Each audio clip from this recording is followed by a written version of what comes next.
Good evening, everyone. Welcome back to the channel. My sincerest apologies. Technology didn't cooperate with me. I literally just recorded an entire video and it's gone.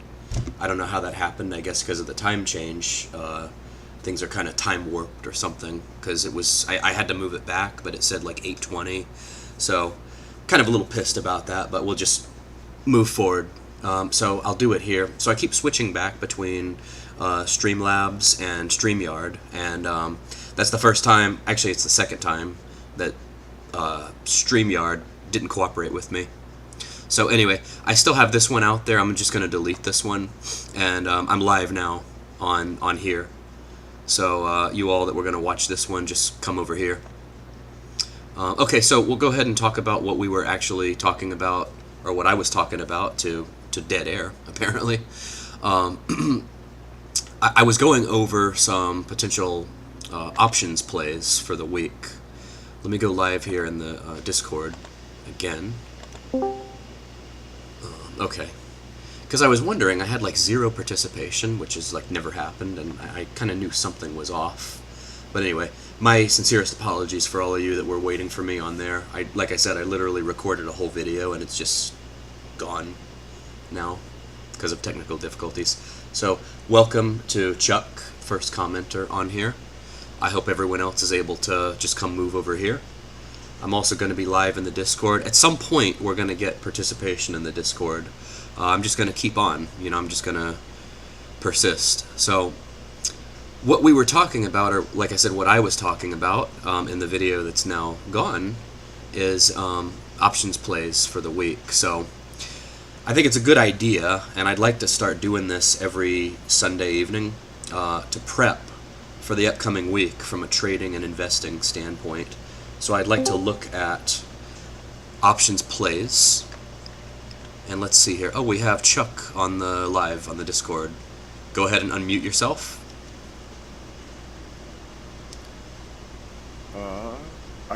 Am I unmuted? Yeah, I can hear you. What's up? Okay, how you doing? Good, good. How are you? Just stopping in. Awesome. Yeah, I was just recording a video with StreamYard, and it's like gone. So that's why I was late. Oh, okay. Yeah. So what type of investor are you? Well, I would say a little bit more long term. Okay. So this really started about, let's say, 5-6 months ago. Mm-hmm. I work for the UAW for one of the big 3 car manufacturers. That's the United Auto Workers, right? Yes. Okay. And what really sort of kicked it off for me was we went on strike, and I did the worst thing possible, and I listened to a whole bunch of people on MSNBC, on YouTube, and their podcasts, and it just kind of really lit a fire into me to try and get out. Mm-hmm. Because there was just so much turmoil around what I do for a living, and how quote-unquote greedy we are, or this or that. And sort of the really one that was a real sort of, I felt kind of a stab in my back, was Jim Cramer was on his show and was saying, hey, these workers are overly greedy. There's always the nuclear... Yeah. And he's like, the nuclear option is we just send everything to Mexico. Mm-hmm. And I'm like, all right, I need to do something. And then part of YouTube, I found Kamir. Mm-hmm. I know how some people kind of feel about him. I found Unconventional Wealth Ideas, and I found you. Oh, cool. So I've been really kind of on the aggressive side for that portfolio. And so hopefully here, by the time our next contract comes around, if we do go out on strike, in theory, hopefully, absolute best case scenario, I don't have to ever return to work again. Okay, so yeah, you're looking at like income investing and not having to go back to work again. Correct. Yeah, that makes sense. That's definitely a common thing that I see on here. Are you in Yield Max? I am. Okay, which ones are you in? Let me pull it up, because I'm in quite a few. If you want, we could do like a live portfolio review on here. Ooh, hang on, let me try again because oh, there it is. All right, cool. No, I don't mind at all. Yeah. So I go a little bit back and forth on yield max. I'm not, like completely pro yield max. I hold it myself, but I just see what's happened like with Tesla. A lot of them are actually in the positive, as if you look at all 23 of them or however many there are now. But Yeah. Tesla is obviously the worst one at this point, and there's a handful of them that are in the red. But Let's see. So to give obviously, you a yeah. Go ahead. oh, I'll say to give you a quick rundown of the yield max that I have is Coney, Hmm. DSO, Aptly. I have the yield max, Nvidia, uh, MSFO, Murni, OT. I just bought the Misty, the MicroStrategy, and AMD. Okay, so you got some good ones there. Hmm. Um, and what made you pick those? Just you like the underlying stocks? So to listen to the everybody, I started off with DSO and Coney because this was a couple months ago, and the Coney was really a bet on Bitcoin and the halving that's coming up. Right. Where DSO and I think MSFO, uh, I listened to Unconventional Wealth Ideas, and I bought those strictly based off of their margin on how Okay. much margin maintenance. Sorry, and Okay. I started slowly buying into everything else. Like I bought AMD and Misty because Misty is just skyrocketing, Yes, it and is. it's a little bit of FOMO. And I'll sit here and admit, no problem. I bought it at 33.11, Hmm. and I wasn't too sure about MicroStrategies before, but I'm sitting here going, well, it's 27, it's $28, it's $29. Okay, I'm gonna miss out on this. FOMO. So, Yep. oh, Yep. I'll straight, like I said, straight up admit it. Hmm. Buying MicroStrategy was straight up FOMO. Yep. So it's interesting because this one debuted on February 22nd.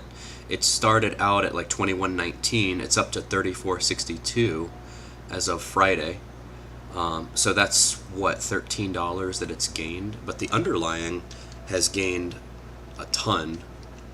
If we look at the underlying, yeah, we added another 125 bucks to the share price Friday. So since the 22nd, let's see, because what I'm going to say is that we are capturing upside, but so the stock has doubled, which is awesome, but yield max, it doesn't capture all of the upside. It captures some, but it seems like it captures all of the downside. So we are, let me look at this one again because I'm looking at my Apple stock app here. Since we've debuted, actually, we're up 63% since the 22nd. And let's see. The stock is 1425.59 minus 713.15. So yeah, it's 100% gain. So we've captured like 60% of the upside. Not terrible, but that and the dividend, I mean, we should see a really awesome total return. So you said you bought in at like 27? For MicroStrategy, no, I bought it at 33.11. Oh, so you just got in. Okay. Yeah. Okay. And then I'm trying to remember, the dividend was, let me see, I have it up here somewhere. I have so many tabs open here. So you've held that one for like a week or so? Give me just 1 second, I can answer that. No, I think I have it. I bought it. I think technically I bought it Friday. Oh, it hasn't 2 days announced. ago. It hasn't announced a dividend yet. No. Yeah, we won't get one probably till next month. So let's see. I think someone else just joined. I think B Squared just joined. Welcome in. Hey, thanks. Yep. So, yeah, so Chuck, let's see. All right, so it seems like you have some good ones. You said you have Tesla as well? I did, but I sold out of that quite a while ago when it was before the reverse split. I sold it at like $14, and I think I bought it at like 17 because it just kept going down and down and down. Okay, so not a terrible loss on it. No, I think my loss was $200 or $221. Oh, not bad at all. No. And then are you invested in other stuff too, aside from Yield Max? QQQY, IWMY, JEPY, FETB, SPY-I, and CLM and CRF. Okay. And what does your broker tell you that your estimated dividends are, like per month? Uh, do, do, do, do, right now, estimated income for the year is $12,667, and for next month, the estimated income is $1,007.54. Awesome. Okay, so then how far are you until you're ready to like live off dividends? Uh, I estimated it to be about 4,000 a month to 4,500 because I know how much Yield Max's dividends can fluctuate. Right. So I might be overestimating, saying 4,500. But if I can, if I could get 4,500 on a regular basis, I'd feel quite comfortable leaving my job. Right. Yeah, that sounds good. So then your plan would be just to keep on like dollar cost averaging into these until you get to that point? Yeah, Yeah. yeah. For right now, I mean, buy it. I know a lot of people like to buy in on the ex dividend date, Mhm. but also like to throw $100 in a week, despite whatever the cost is. It doesn't really matter to me that much as 4 years from now matters. Right. And then do you get like from your UAW job, do you get like retirement and stuff too? Yeah, we have it's a TESP, so it would be similar to like a 401k. Oh, okay. Yeah, the way I look at it, I know a lot of those accounts you get penalized for withdrawing early, but if you absolutely have to like leave your job and you have those accounts, it's not terrible to have to withdraw early.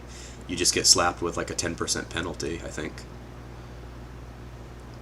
Yeah. Well, what's also kind of funny about that is I don't know how some of the other people kind of use theirs, but I actually was able to max it out since COVID because I was getting slapped with a fairly large tax bill at the end of the year. Hmm. So I started really trying to be aggressive with that to actually get my tax bill down. And so that portfolio is actually doing quite well right now. Oh, the TSP one? Yeah. Oh, okay. Cool. Well, sounds like you're on the way. Let me let me talk to the other person that joined real quick, and then we'll come back. If no one else joins, Yeah. I'll come back to you. All All right. right. All right. So B squared. Welcome to the show. Oh, hey, yeah, thanks for having me. I didn't know I was participating, but Yep. happy to be here. Oh yeah. Are you good with participating? Sure, why not? Okay, great.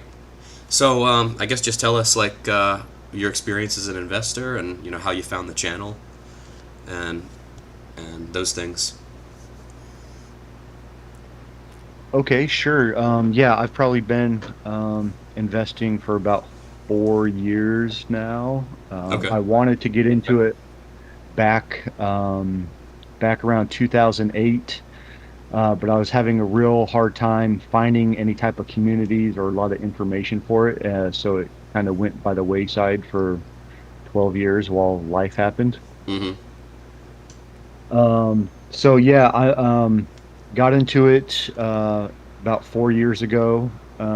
It's going great. I'm learning a ton, learn more and more every day, try to help others out where I can. Um, Mostly, I invested in some individual stocks and the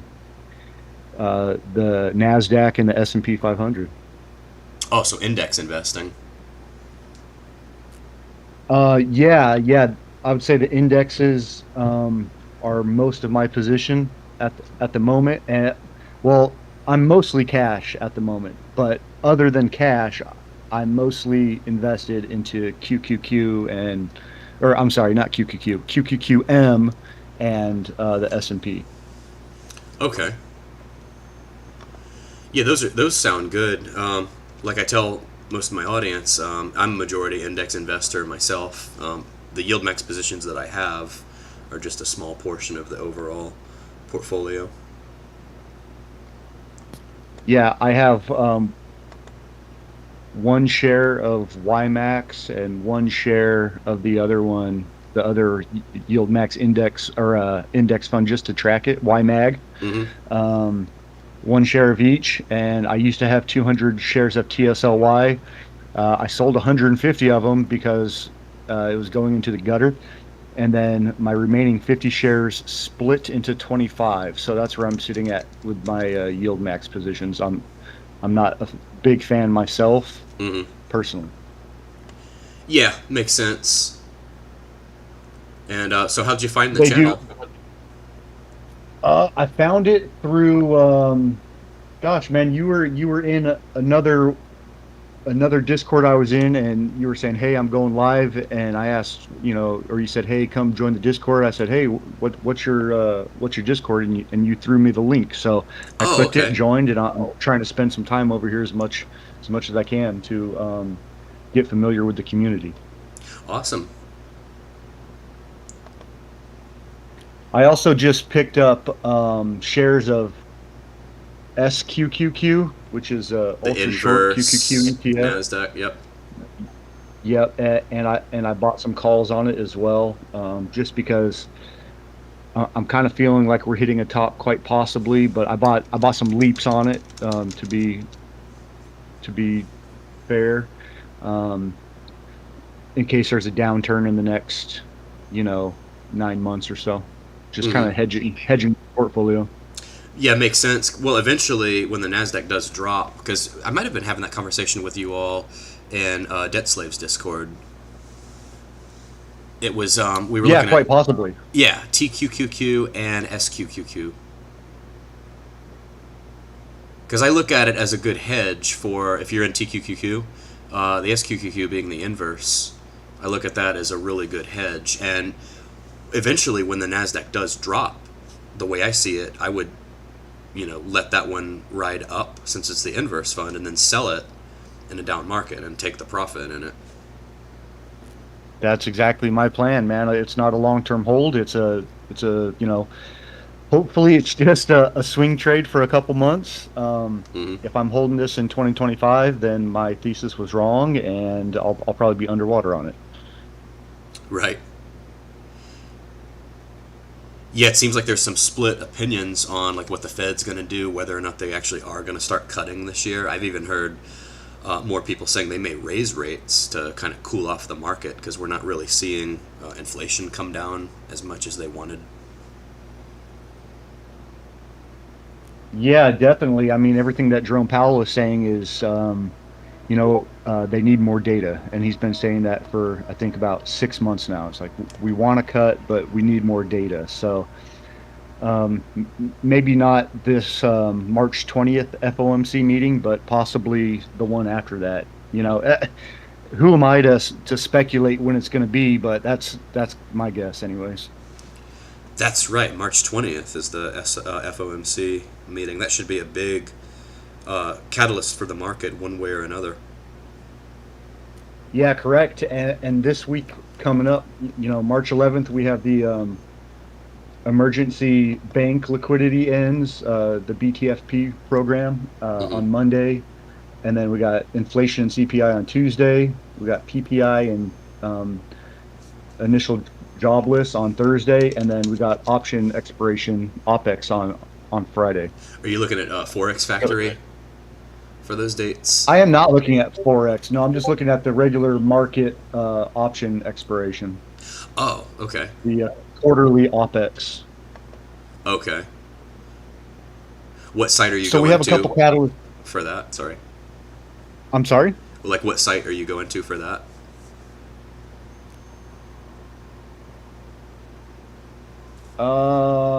What site am I going to? That's a good question. Um, Because a lot of what you mentioned, I find it on Forex Factory. I like the core CPI on the 12th, the CPI. See the screen by chance? oh, you know what? Let me click over on. Yeah. So I look at this site called Forex Factory for a lot of these dates. If it's in red, if it's US dollar, it's supposed to affect the US dollar. But it's got them for all the different currencies. Like it's got it for the pound, for the euro, for the yen. But yeah, Oh, like gotcha. Yeah, I don't mhm. trade I don't trade currencies at all, so I'm really unfamiliar with that website. Right. Well, yeah, I don't really either, but it's a good one for finding like the macroeconomic indicators that are coming. Like on the Gotcha. Yeah, 14th. Yeah. I can't see your screen. Are you live streaming? Yeah. Yeah, I'm live on the YouTube and I'm in the Discord. Oh, live on YouTube. Shit. Yeah. I could share the screen on here actually. I'm I'm sure I could still find you on YouTube and just. yeah. Yeah, I'm still fairly new to Discord, but I think it's a great tool for like interaction for voice chat and all of that. Yeah, I love it. Hmm. Oh, yep. Okay, I see you now. Yep. Yeah, there's like a probably a 10-second lag, I think. But yeah, okay, let me go back there then. Yeah, so this is the Forex site, Forex Factory. And yeah, the 14th, we've got like 5 things that impact the dollar: core PPI, core retail sales, unemployment claims, and then I'll go back to Monday actually. So Monday there's nothing for the dollar. Tuesday there is yeah core CPI and then some other CPI indicators. And then the 15th, let's see. There's some other ones that don't really like this Empire State Manufacturing. Don't know much about that. And then that's the weekend. Next Monday's nothing. Tuesday, Wednesday. There's the Fed funds rate and the FOMC meeting. Yeah, so the Yep, yep. 20th. Okay. Yep. So that'll be a big one. So do you trade options at all? Oh, you mentioned I the do. option site. Yeah. Yeah, yeah. I also try to search out for securities I could sell cash secured puts on, definitely for income to raise my portfolio value. And if I own 100 shares of any stock, I try to sell covered calls if I can. Nice. Yeah, I'm actually looking at a website called barcharts.com. I actually got the premium membership on it, and I was sharing that on my last video. They've got a really good covered call screener.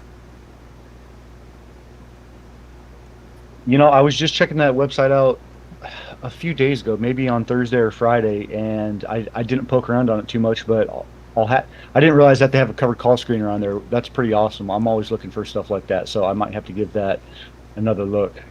Yeah, I'm actually going to go to it here. That was my intent with the video. I was going to kind of demo it for the audience. Oh, cool. Heck Yeah. yeah. So yeah, for income strategies, they've got covered calls and naked puts. And I'm by no means an options expert. I've been successful mostly with call options, and I've done the covered call strategy before, and I'm trying to get back into it because I don't know if you've seen or oh, you did just join the Discord, but we've got 3 of our members that are doing the wheel strategy, and they're making a lot of money on it, and they actually post their trades in the Discord, but they're actually the ones that told me about this. So the covered call screener here, we've got they put ticker symbol CLSK at the top of the list, and they've got different measurements like in the money. They've got implied volatility, so I can sort for any of these that I want to. Like if I sort for implied volatility, these companies are at the top of the list here. Riley is here at 3 different strikes, and then the top one is this Yeah, company man, called we got a lot of people playing Riley right now. That's real hot, real Yep. hot. A lot of people are making a good premium off that one. Yep. So when you do these, you can either do like a covered call or like a poor man's covered call where you own the leap on it, right? Yeah, definitely. Yep. I don't do much of the poor man's cover call myself, but if I do own 100 shares, I do play covered call on that Okay. for sure. Yeah, I was actually thinking about doing more of the poor man's covered calls because I was thinking I have probably 3 options. I could either open up margin and do like the cash secured puts, or buy the stock, like you said, buy 100 shares of the stock and then sell covered calls against it, or do the leaps. Yeah, definitely.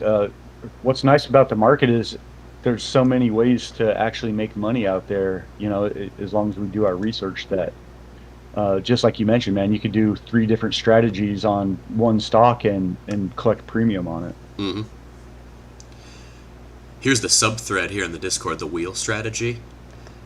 And one member in particular, he's pasted his trades like from the last week, and he's got his year to date total. He's made like 17,000 for the year doing Yeah, this. man. Mike is killing it big Yep. time. He's doing a great job. Yep. Yeah, he's got Riley here. He did some Tesla, some MPW, and that NYCB. I was following NYCB last week. They had a huge fluctuation in the price because there was some banking news, I think, and I think that they're getting rescued or something. Yeah, Citadel injected 1 point something billion dollars back into them. hmm But I think they're in big trouble with commercial mortgage-backed securities. So who knows what is going to happen now, especially now that they're not getting their emergency liquidity anymore. Oh, the mortgage-backed securities strike again. That was a big thing in like '08. Yeah, that was a huge thing in '08, and Yep. a lot of these banks just went right back into it, and hmm or either never exited their position, so they still have extremely large exposure to those securities. And now the commercial mortgage-backed securities are even worse because of the COVID era and all these buildings out for lease and out for mortgage that don't have people in them, that are just Right. underwater. So it's going to be really interesting to see what happens. For sure. Yep. I actually had bought puts on this company, and that day that they went down 40% or whatever, my puts were up 600%. Um, so it's that's just another way to play some of these plays. hmm That's awesome. Okay, yeah, so here's bar charts again. So this is, at the top we have these different screeners here. We've got options market overview. It shows unusual options activity for Nvidia, AMD, Coinbase. It's tracking those. What's got 8 of them actually? It's got Nvidia at 2 different puts at 2 different strike prices. What are your thoughts on Nvidia? Man, I don't know. I'm not sure what to think. I think that some people are going to be taking profit, and but I don't know what they're calling for, like some crazy price on that, right? Like $1,300 or $2,000 or something like that. So Yeah, me personally, I'm not touching it. It's too volatile for me, and it's if I were to buy 100 shares of Nvidia, I'd have to take a loan out. So for me personally, I'm staying away from it. yeah, at the price it's at now. I'm waiting for a pullback on it. I would love to see a pullback and get back in. I regret not getting in when it was in the 200s and 300s, thinking that it was topped out, but obviously I did not realize what it could do. My biggest regret on it, and I tell this story a lot. So I was following, like in July 2022, Congress passed the CHIPS Act, and I knew that was going to be a huge boost for Nvidia. So I opened up leap options at the time that expired, I think it was September of 2023. So, and then that second half of 2022, the market just kept free falling, and then so those options dropped like 60% by the end of the year. But then we had a huge earnings beat by February of last year, and then I sold those options. I had a good gain, like it was like over 100% gain, but had I held those through the summer, because I had like 5 contracts at, I think the strike price was like 300 or something, it would have been like $100,000 trade because of the way Nvidia moved up. Oh man, that's heartbreaking to hear. It is, yeah. So Nvidia is a company I'm kind of scarred by. Yeah, definitely. You never know what's going to happen with them. And I mean, look what happened to SMCI on their last earnings too. So even like playing earnings is very risky, very risky. But Yes. you know, you could make it all or lose it all. But dang, yeah. I mean, having call contracts like that and just have them rock it up, that's tough to watch. hmm It's fun to backtest these, like in Thinkorswim, though. You can actually go back and like backtest, like buying Amazon during the pandemic. It was the same kind of a thing, you know, like a 6-figure move up. Like if you had bought like March of 2020 and sold kept it till like September, because Amazon recovered almost all of its price by September of that year. From 80 to 180. Yeah, that's insane. Yeah. Nice gains for sure. Mm-hmm. And they're Yeah. creeping back on them all-time highs. So here we go. Yeah, everything's almost back at its all-time. I played Meta as well, the same time as I did Nvidia, and that was probably my biggest win. But that one, you know, still sold it too soon. But it was a lot better of a win than Nvidia was. Well, glad you got that W, man. Yeah, for sure. All right, so let's see. How long have I been going here? Let's see. We just got 2 of us on, or 3 of us. But anyway, good talking to you. I'll try to give. Yeah, nice talking to you as well. Thanks for having me over here. I really appreciate it. It's nice to be part of another good community. Yeah, for sure. I'm going to try to really get this going a couple times a week, the live Discord show.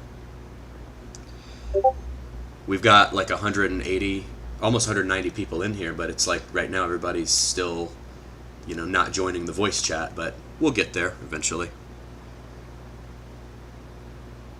Yeah, definitely. We just got just pump controversial topics.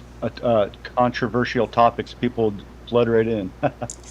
For sure. All right, well, good talking to you. Yeah, you as well. Thank you. Mm-hmm. So let's see, Chuck, you're still on. I wanted to give you another chance if there's anything else you wanted to discuss.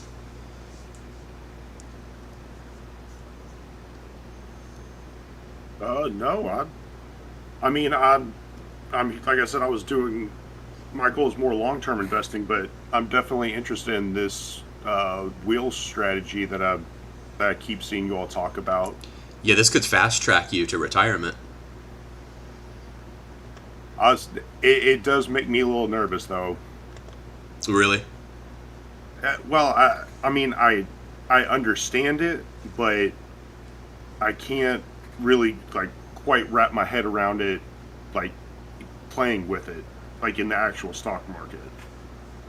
Mm-hmm. Like I think if I was to hit my goal of 4,000 a month, I would be a little bit more confident in doing so. Mm-hmm. Yeah, like the more money you get, probably the more confident you would be.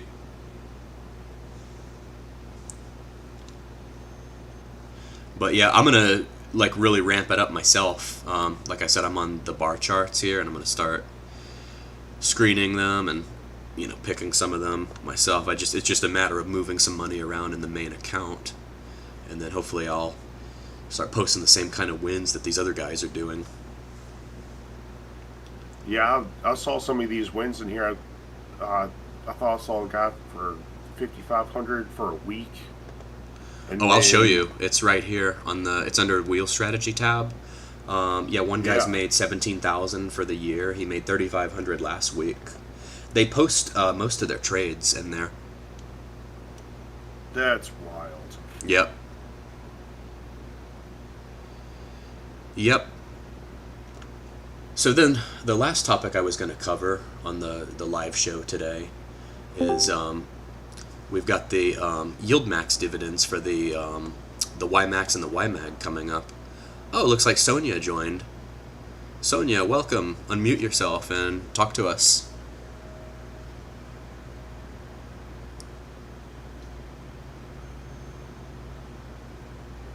Okay, you're unmuted. Go ahead, talk.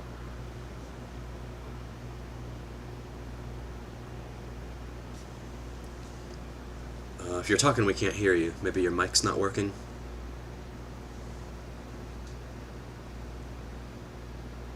Okay.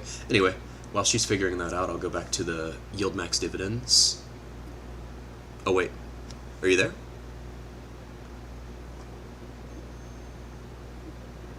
I hear something. I can hear you. There you are. How are you doing? Yeah, I can hear you. I'm working. This is the first time I've done this, so I have no clue how to do it, but I think I did. I think you got Dead it. on. All right. Yeah, Well, nice to talk to you. you too. Yeah, I think you've got it down. Well, maybe. I don't know. We'll find out. Yeah. So So what are? anyway, I'm getting excited about doing some buying on Monday and Tuesday because I'm anticipating a big market Mm-hmm, tantrum if that CPI is high. But sometimes we get the fear the day before. mm-hmm. And then because the CPI is released so early, I mean 5:30 Pacific, um, we could have a really down day, which would be great for buying. But then again, I don't want to buy too much until I see what they declare on YMAG and YMAX. And I really don't think they're going to declare anything for Alti because it's only been trading about what, 10 days, 2 weeks? Well, they have it lumped in the same category, and I'm glad you brought that up because that's a perfect segue. I was just going to cover this. They have it in the same category as the fund of funds. They list it Right, as fund of funds and ultra ETFs. If it follows the same thing right. that YMAG did, because YMAG was only public for part of that last month, and we still got a dividend declared on it. So maybe, yeah, we'll just get a partial. That's what I'm That's thinking. possible. Yeah. Yeah, Yep. that's more realistic now that I think about it. hmm So March Yeah, well, something new 13th. to look forward to, something great to look forward to. I have, a few shares. I don't have as much as I'd like, but hmm I'm getting, I'm watching it. I might be able to get something cheaper Monday or Tuesday based on what happens, hmm to get ready for it if it's good. Right. So, so we'll see. But very slowly, I'm moving some of my money market stuff into my regular, tradable cash side because I'm way overloaded on this fixed income stuff. I just I because I really don't need to blow the portfolio up. But it's kind of fun to see it blow up with only about 28% invested in these different dividend payers. Right. All the rest of it is like in fixed. So, and I never used to be that way before 2022. I was always in dividend pairs. I had so many CEFs, it wasn't even funny. I mean, I was into a lot of closed end funds, and I even held huge positions in QYLD and XYLD and RYLD, especially because RYLD was moving in those days. So you've been like a But long-term dividend investor then. oh yeah, well, I started in 2008. hmm Prior to that, I was pretty much just into swing trades and and into certificates of deposit because I would go into the 5 year. I'd like pick about 7 or 8 different banks, and just do 5 year and get as high as I could get. And then I would know exactly what I was going to have at the end of it because I would just be paying tax from other funds, Mm-hmm. not touching anything. And the CDs were growing really nicely, especially when it was like at 6%. When was? And I was doing that a lot, way more than making money on trading. Mm-hmm. I was really into fixed income since 1980 when they were really paying, 17%. I mean, you can't beat that kind of stuff to build wealth. If you have money, you really make it. So I just kind of slowly got into the stock thing. And after the crash, I was running around buying all kinds of, cheap things like LVS at $5 and Caterpillar at 28, all the crazy things that were going on in 2008. So that kind of got me interested in the market again. And then I started thinking, wait a minute, why don't I just try some dividend payers? And then I got hooked on them. And I didn't really join Stock Twits until 2018, a year after my husband died. And I thought, you know what, I'm going to need a sounding board because I want information from everybody. I know what I'm doing, but I don't always know what I'm doing. You know what I mean? It's like I want Yeah. a sounding board. So it worked out really well because I met a lot of really interesting people and found a lot of hidden dividend payers.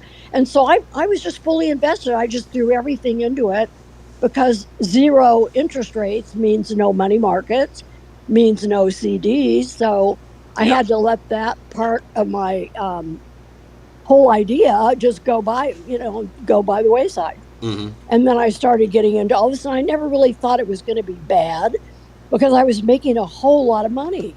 I was making around 30,000 a month, and then I got to some months where I was making 45,000, like around December or January. And this was all in 2021. And then when Wow. 2022 came along, I got hit really hard because all those CEFs just dropped like rocks starting Mm-hmm. in, January. Just January, February, it just kept getting worse and worse and worse. And I thought, you know what? I'm just going to go into fixed income again because it's moving up. So are you And so still? that's what I did. So Oh, are I you still still? have a lot Yeah. in fixed. Yeah. Yeah, I have a lot in fixed and I have a lot in money markets, an enormous amount, Okay. actually, Oh, okay. almost half my portfolio. So I'm only playing with this with a minor portion, and I'm doing fabulously on these crazy YMAX things. Yeah.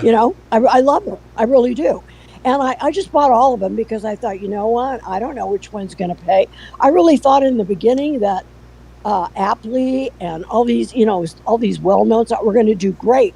Then when I saw they didn't do anything, I thought, I don't really understand options. I don't understand what's going on. Mm-hmm. So the more I listen to you guys, and especially Jay, who I Mm-hmm. think is brilliant, Yeah. absolutely brilliant, I'm seeing what can be done. And I'm thinking, you know what?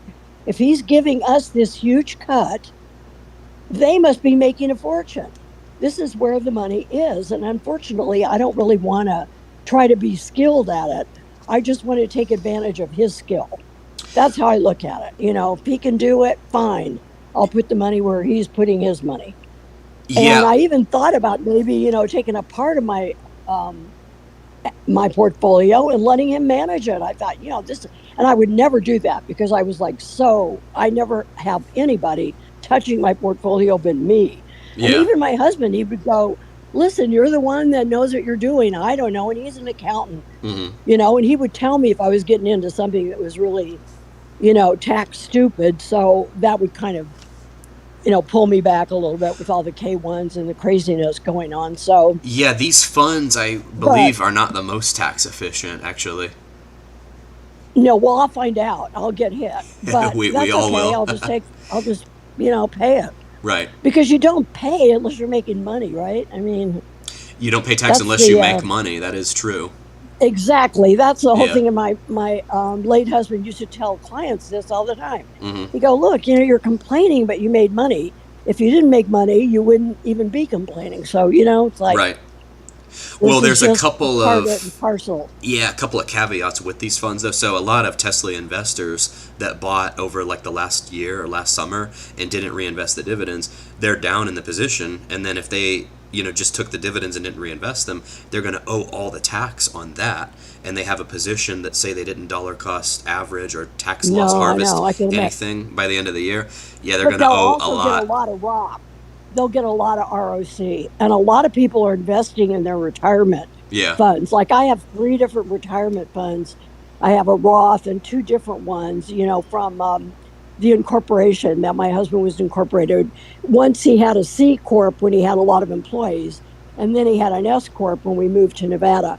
And we have retirement accounts all over the place. And so, there's not going to be anything there, but the RMDs now are killing me. The RMDs are really killing me, tax wise. So, That's and then, something that RMD is yeah, something that, because my parents deal with that too. I wish they'd get yep, rid of that. Like, when people are it's that age, terrible. like, don't tell them what to do with their Yeah. money. Yeah. I'll tell you the worst thing of all, Hmm. filing a joint tax return and then going to widowhood and going to a single return with the same assets and the Mm. same income. Yeah, It's I a bet. killer. Oh yeah, It's because an then absolute killer. you lose all your tax Yeah, breaks. yeah, I used to laugh and say I'm going to marry the pool boy just so I can get a tax break. Yeah. But then again, the prenup and all that.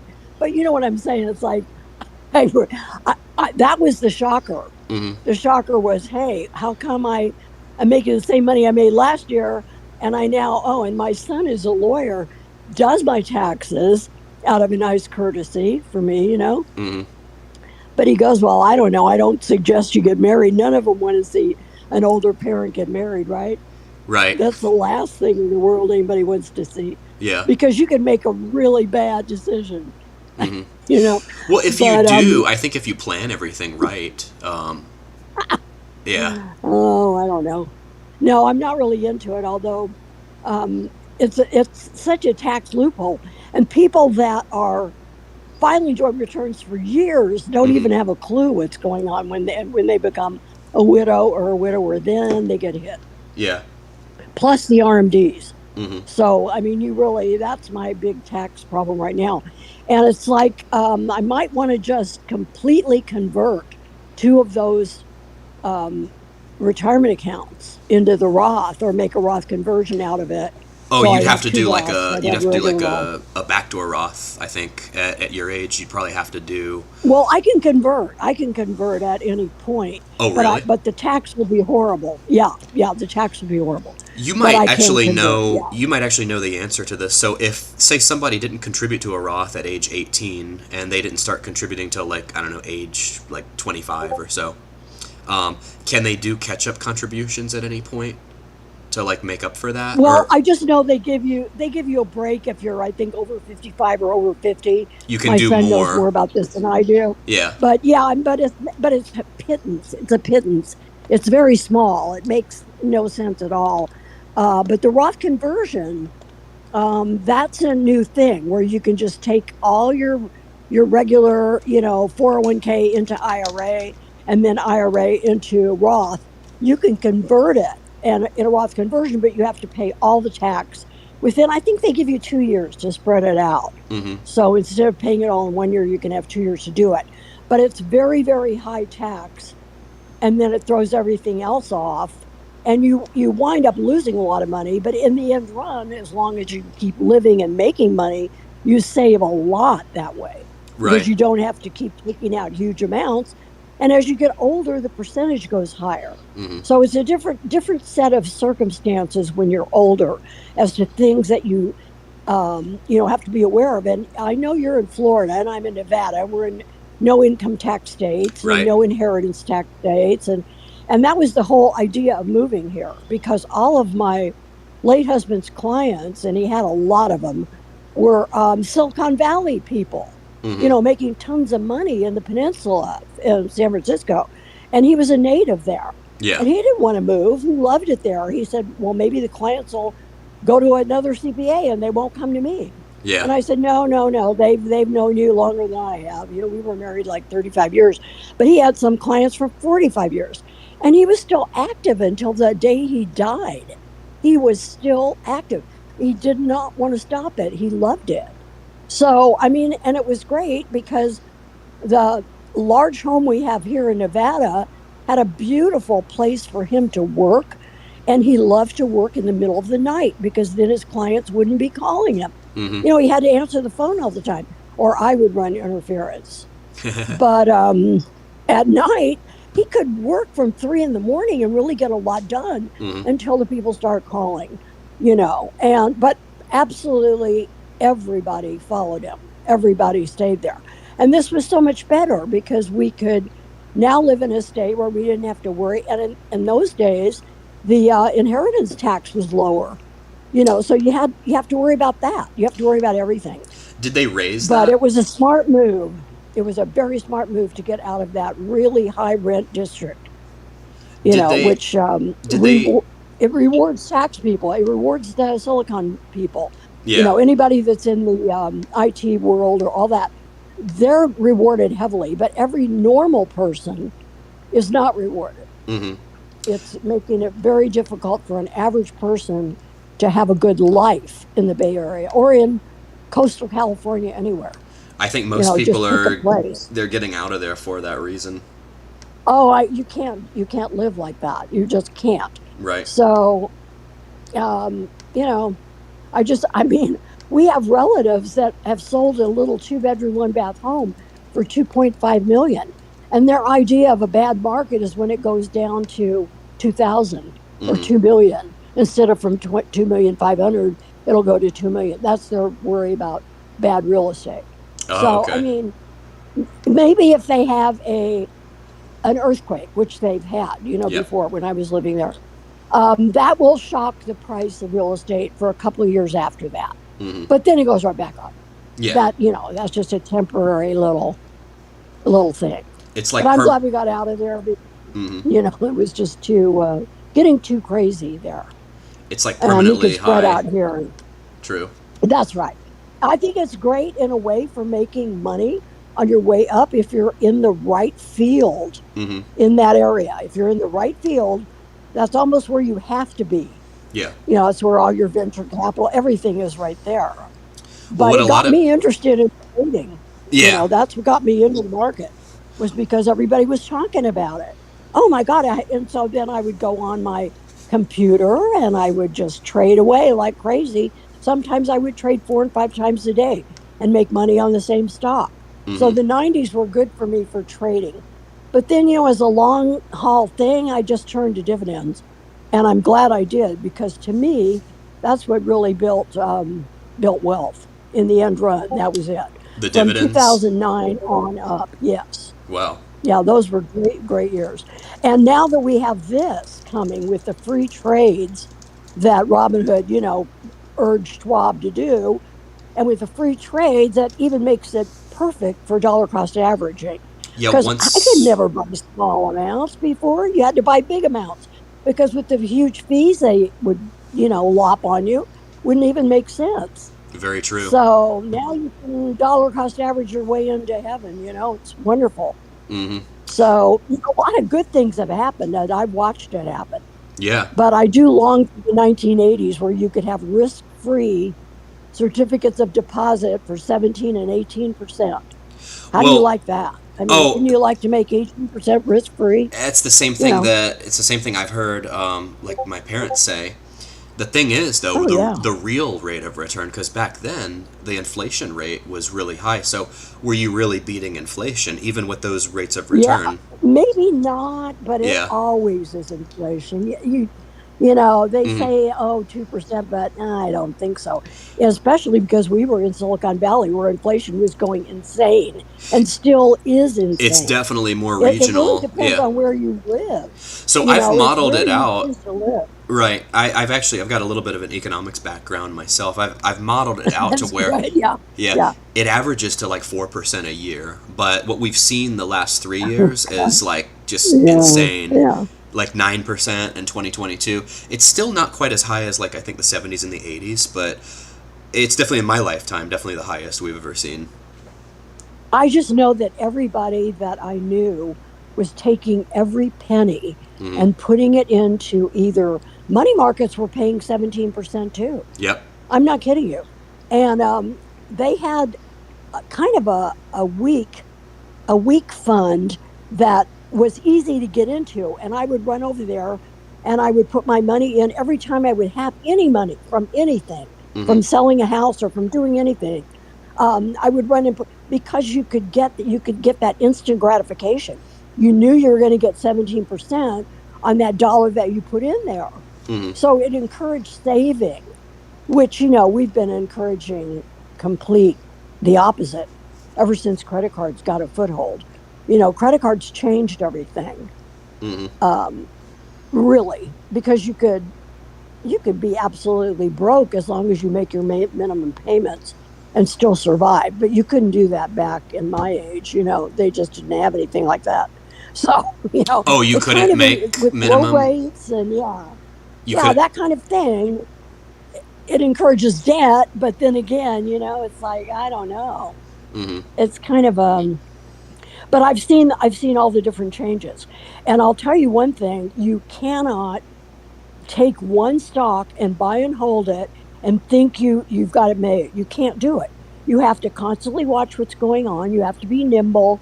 You have to change your idea. If you see something going down, you can't stick with it because who knows what's going to happen. You can always rebuy it. So I'm one of these quick sellers. If I see something that doesn't look right to me, I go out of it. If it's better in 3 months, I'll be back in it.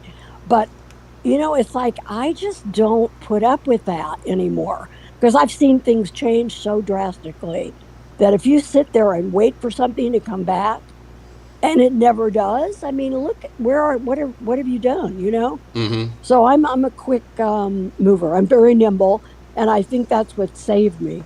Yeah. I'm not afraid to try things, and you have to do it. You have to move with it.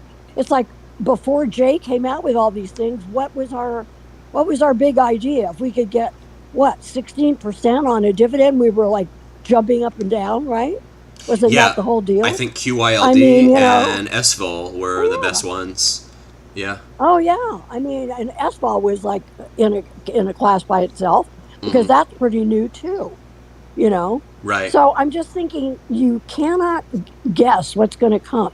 I think Jay was a disruptor. That's what I think, and I love that he did it Mm-hmm. because he's bringing options to the masses. There's a lot of people that don't want to have 100 shares of something just to do a covered call. There's a lot of people that are not sure of their skill in option trading that want somebody else to do it for them, and Yeah. he's doing it.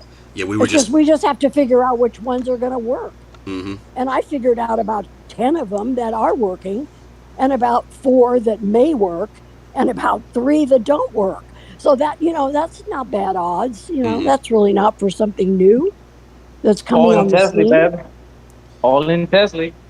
Yeah. Oh, Yeah, that's. that's right. I mean, even Yeah. OARC may make its little comeback. I'm heavy in OARC, and I have just a little bit of behind on it. I'm just a tiny bit under. When did you buy in? Really. I think it was last August because I was one of these, I have to watch it. I Mm-hmm. have to figure out, do I really want to do it? Do I want to get into these things? Because they're pretty new. I Right. mean, even though Tesla and ORC have been around a long time, I wasn't so sure this was something I wanted to get into.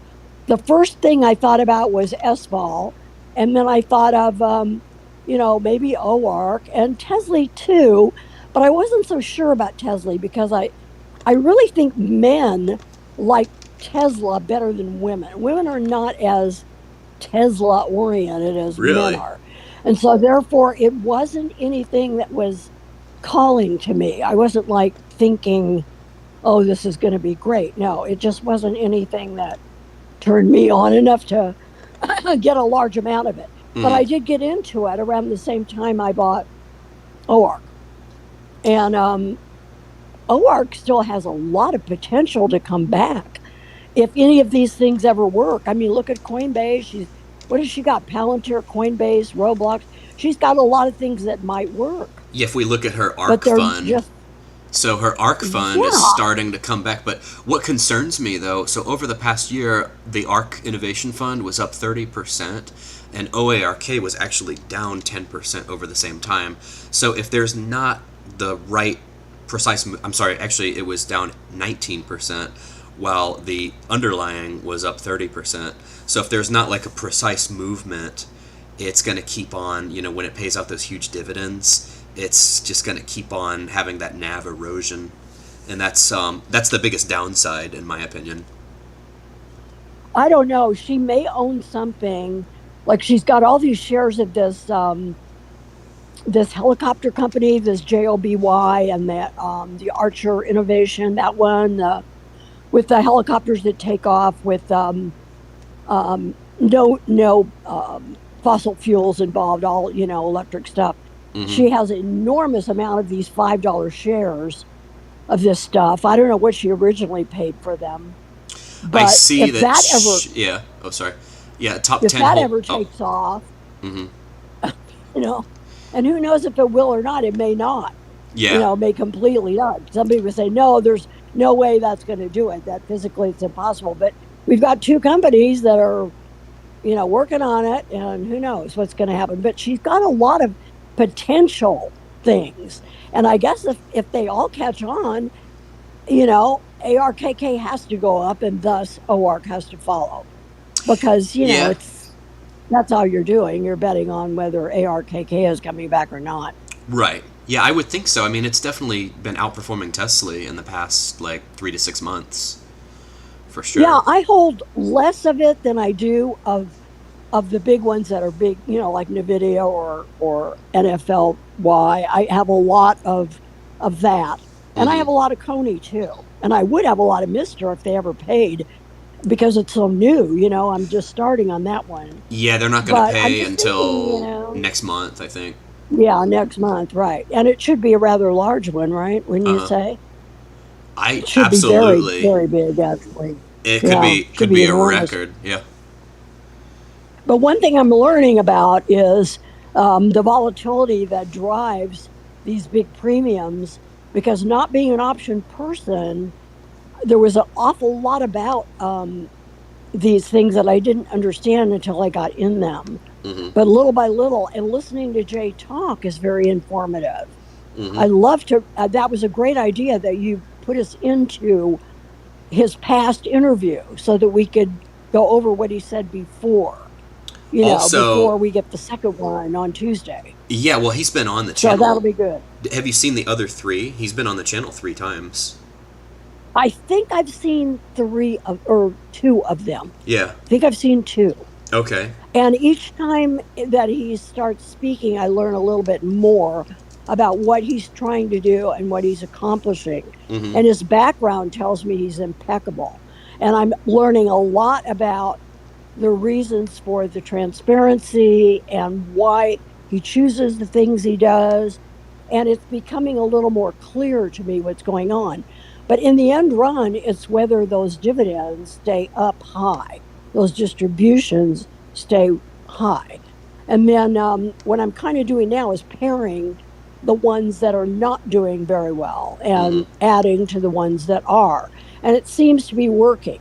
I mean, every so often you'll get an oddball one, like Apple will occasionally go up, like it did this time at 41, because it's normally been way lower than that, because it doesn't really move that much anyway. When it moves, Right. It's not like it's going to bottom fall out of it. So it's really not a volatile stock. Mm-hmm. So we'll see, we'll see what he comes up with, but he's getting more and more interesting, and he's trying more and more different things, which I love. Yeah. And if they work, it's great. If they don't work, we don't have to buy them, True. Or hopefully, if you're in them, just sell at the right time. And I love the competition. I love Roundhill and Rex all coming out with all this stuff. We don't know if anything's going to be as good as what Jay's doing. Right. But maybe they'll come up with something interesting, like this FEPI is pretty good. I've been buying a lot of that, even though it doesn't pay like what Jay's things do. Mm-hmm. It's not as high a percentage, but it's a good one. It seems like it's moving up in price and keeping the dividend fairly steady between 112 and 119. Mm-hmm. It's pretty good. It's a high price stock compared to what Jay is putting out.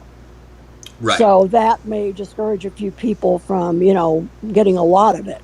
Mm-hmm. So, but I don't know, but I just think it's a great time to be a no-fee investor where you can buy 10 shares, 20 shares, 30 shares and do this without them hitting you with some big fee, for every time you want a dollar cost average.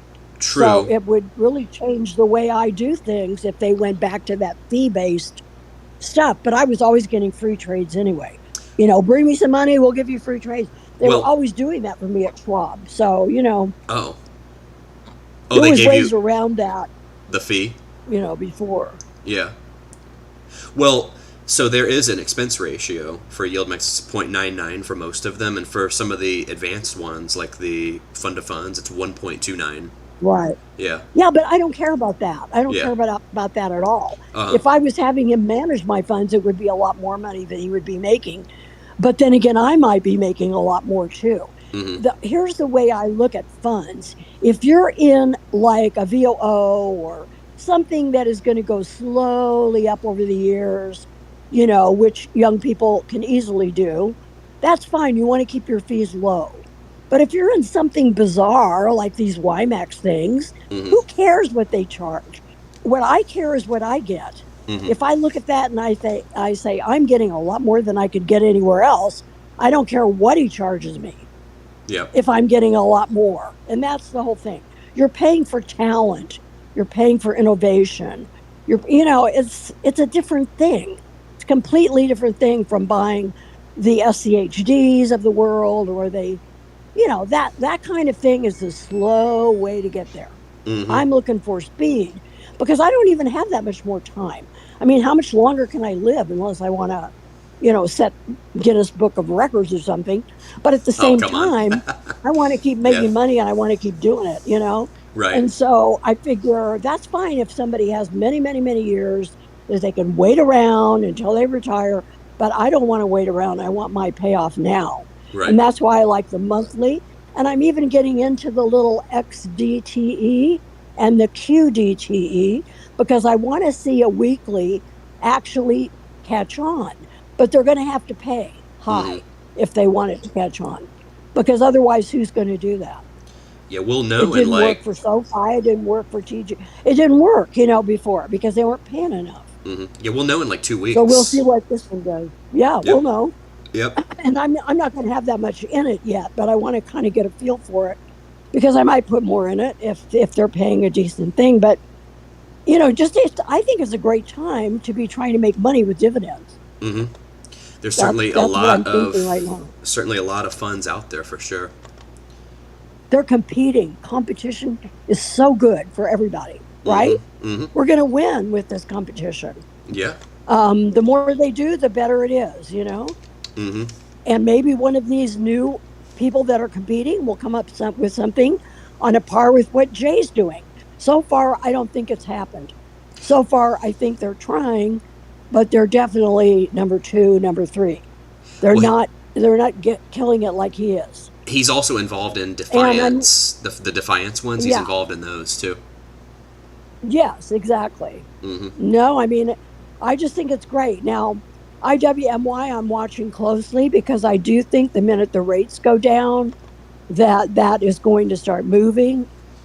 Mm-hmm. And I don't want to lower my position, and I have a big one in that one. I probably have about 5,000 shares in that. So I'm watching it, and every single month it's coming out with their dollar over dollar. And even though I'm down in the price, I'm up in the total return because of the fact that they're paying such a high dividend. So that's a good thing. So I'm watching that because if I go under, if they start cutting back the dividend, then I may have to pare down the position. Right. So that's how I work. If I'm getting somewhere, if I'm making progress, I'll hang in there. But if I Mm-hmm. see it start to turn against me, I'll do something else. There's too many choices to stick with something that doesn't work. True. Why would I stick with Tesla when there's thousands of other ones that are working? Makes no sense to me why anybody is still holding it. I mean, I held it for a while. I even held it after the split, but I kept paring it down. Yeah. I went from maybe 3,000 shares down to 500, then down to 200 because it wasn't paying. Mm-hmm. It's pointless to wait around for that. True. You're waiting for something that may never happen. Mm-hmm. It could be the whole thing that electric vehicles are no longer being embraced in the way they were before because of the charging problems, the fires, all the auto stuff that doesn't work. Right. All this, oh, you can sit there and let the car do it. No, you can't. So I don't, True. I don't know, but I just know how I feel about stocks. If they perform, I hang in there. If they don't perform, I don't give them much time. Too many that do. That's a good way to be. Yeah. Um, oh, you have to be that way. You have to say, I'm not in love with the stock. I'm in love with making money. And if it's making money for me, then I love it. If Mm-hmm. it's not making money for me, I don't bother with it anymore. Why should I? It's not that I hate it, it's just not working for me. Right. So that's my attitude, and it seems to have been working. But we do all trade according to our personalities. We do. We are personality people, even though we try not to be. Mm-hmm. If the personality is quick and you're impatient, you're going to sell fast. You're not going to put up with it. But then again, if you're one of these that want to give it a long time to recover, it's very hard to force yourself to change your own personality. True. It's kind of like, yes, it's just sort of entwined in the whole thing. Mm-hmm. So, Well, yeah, anyway. I'm just Yeah. having fun with it and love it. And That's- this is fun to talk to you after all the different times I've come on. Definitely. I've I hope never, you'll. actually. I hope you'll be a regular guest. So far, we Oh got. well, I always come and see what's going on and see what people are thinking. And sometimes I agree with what they say. Sometimes I have no idea what they're talking about. But at the same time, it's fun for me Yeah. to always be learning. Mm-hmm. Seeing what's out there. And I'm really looking forward to the Jay interview on Tuesday. Oh, me Would too. love to want to Yep. hear it. Yep.